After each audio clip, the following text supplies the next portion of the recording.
If you've been using an online lesson platform that does not have an annotation option on top of screen share like Zoom does, then you might have been wondering how you could possibly play your online games in this new platform.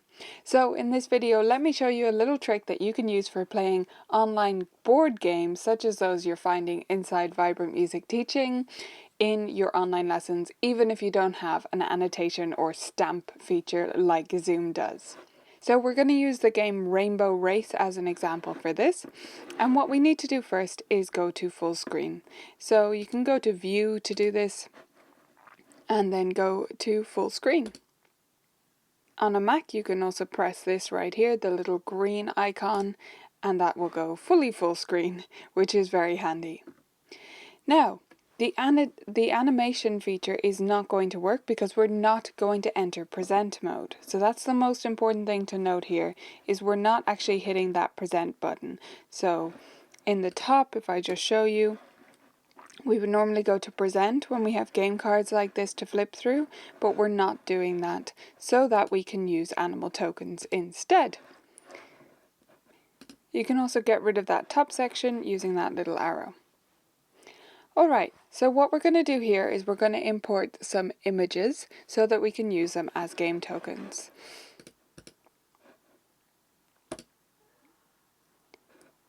Now, I've downloaded these and they are a zip file, so what I need to do first is go ahead and unzip that and then come back and upload the animal tokens.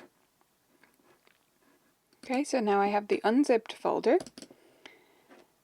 And I have all these different little animals here. You'll see that there's no white around these, so these are transparent PNG files, which means they're going to sit on top of the game. That's what's important about these particular animal tokens.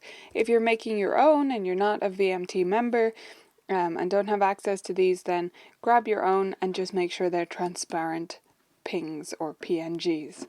So let's say, for example, I want my students to play as the camel and the bear.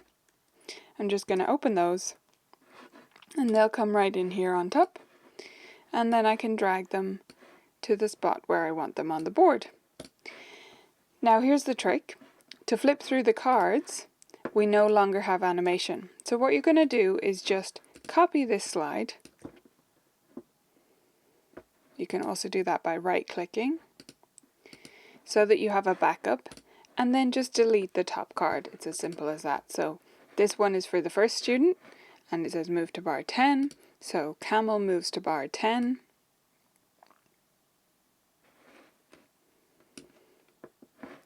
And then I just delete that top one, and then bear is going to move 3 bars forward.